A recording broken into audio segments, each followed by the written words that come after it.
we might be in one of the worst scenarios possible.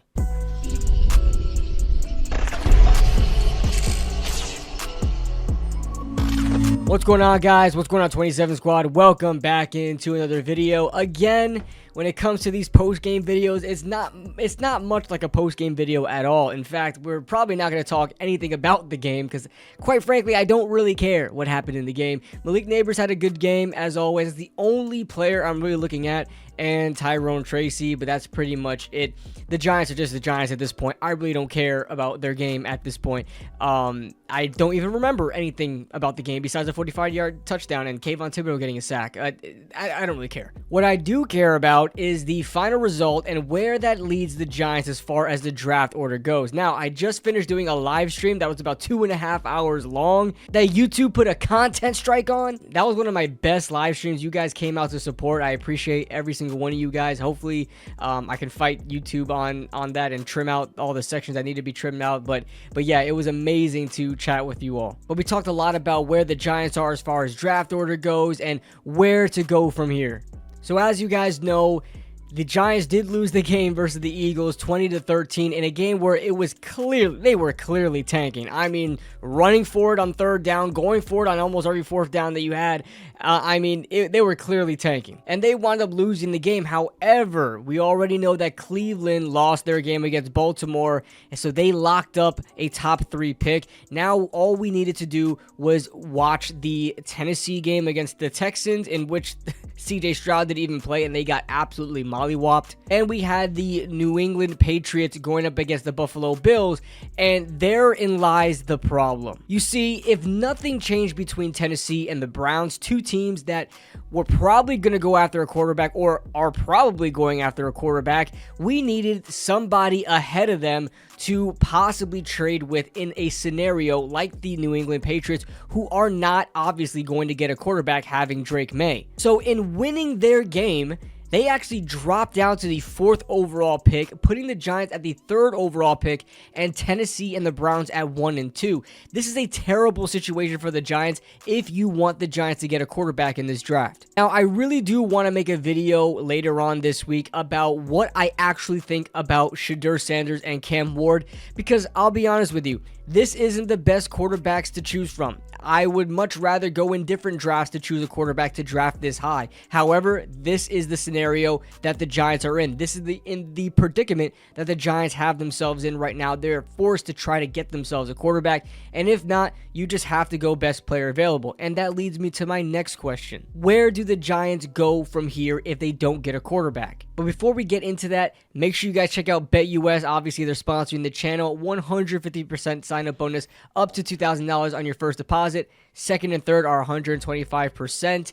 The playoffs are starting, so I tend to bet on playoff games a lot more than regular season games because you kind of know the players that are going to play well, the prop bets, the final score, the spread. It's a lot more easier to guess because you kind of already know what these teams are at this point. So make sure you guys are using the promo code YouTube150 to get that bonus. All right, so what are the Giants going to do if they don't get a quarterback? Well, it seems like that is much more likely a situation that may happen where you may have an occurrence where Tennessee is going to take Shedeur, and Shedeur going to Tennessee, I think, is a good spot for him. I really don't think Dion would let him go to Cleveland. I think Dion would actually pull an Eli Manning if Shedeur were to go to Cleveland, and Cam Ward could go to the Browns. However, as it is brought to my attention, this may not be a spot where Cleveland will actually take a quarterback.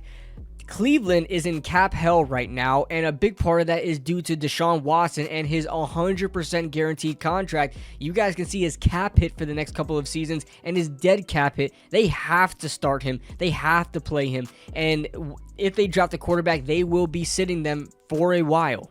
Now, it can benefit benching a quarterback for a number of years, but Kevin Stefanski, former coach of the year, does not have time for that. He may want to go best player available and pick up somebody like Travis Hunter, Mason Graham, Abdul Carter, someone that can help them right away. So not only does the cap affect where the Browns pick or who the Browns pick, also kind of time. They need to build that roster immediately and not have a quarterback that they're probably not going to start for a number of years. So it is very possible that Shedeur could go number 1, Cleveland goes Travis Hunter, and then the Giants get Cam Ward. That is a very possible scenario. But if that doesn't happen and quarterbacks go 1 and 2, the Giants, I don't know. I know a lot of people say Travis Hunter right off the bat, and that's where the thumbnail is.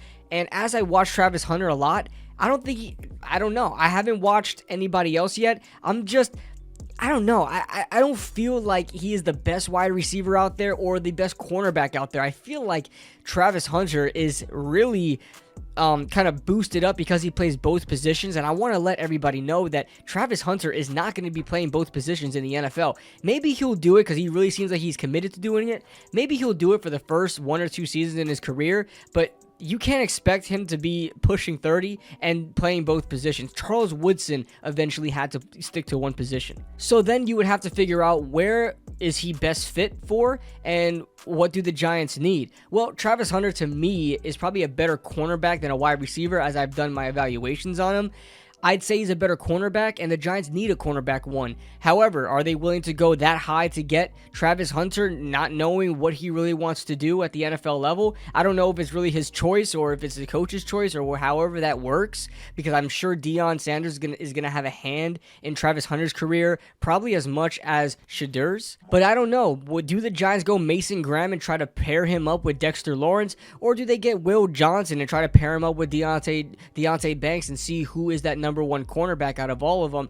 There's a lot of different scenarios the Giants can do, especially trading down. Trading down is always an option as well. Having that number 3 overall pick can get you multiple first-round picks in the future. The question is, who's going to trade up and for who? Now, when it comes to the coaches and the GM, Joe Schoen and Brian Daboll, Jordan Schultz said that John Mara is planning to meet with Joe Schoen and Brian Daboll very, very soon, and they're going to discuss their plans for the future and if they should keep them around, if John Mara should keep them around, and they're going to discuss their future and see if it's in best interest to keep them around. I think they are both staying around. I would put my money on that. Jay Glazer already said it. I've said it multiple times before.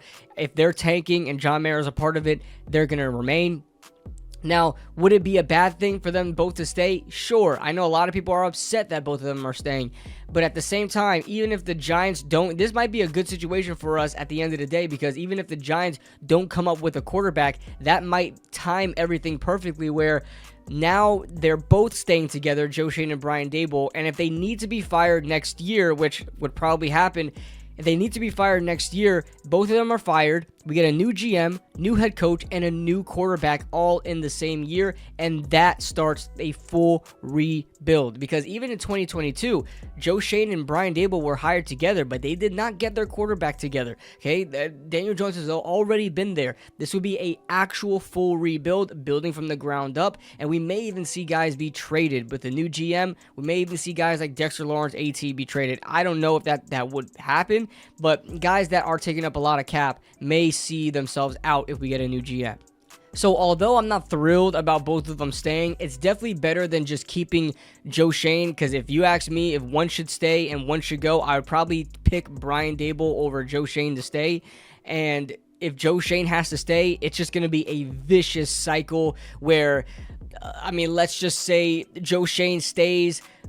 We get a random in here like what's his name, Bobby Slowick. I don't know these candidates right now. The Texans offensive coordinator, let's say they bring him in and he's the head coach, and then 1 year or two later goes, the roster is still in shambles. They fire Joe Schoen, they bring a new GM in, and that roster is looking even worse than it's ever been. And now the attention is going to be put on the head coach because now he's been there longer than the new GM, and then he's going to get axed for not doing as much as he could with that terrible roster, and then the cycle continues. And I just don't want that. I'd rather them get everybody at the same time. If the Giants do not get their own quarterback, this year. I would expect them to get a bridge like Justin Fields, Kirk Cousins on a cheap minimum deal and get their quarterback next year. Now, I don't want that to happen. I really want Cam Ward, but listen, we don't all get what we want, especially if we're Giants fans. So that being said, guys, leave your thoughts in the comment section below. What do you guys think about this whole situation? Do you guys want to see Brian Daboll and Joe Schoen both stay, or do you want to see them both go, or do you want to keep one or the other? Whatever the case is, and who do you think the Giants are going to draft, and what do you think is going to happen with that 3rd overall pick? Leave it all in the comment section below. Leave a like if you guys enjoyed. Subscribe if you guys are new. Thank you to BetUS for sponsoring this video, and we'll see you guys in the next video. Woo!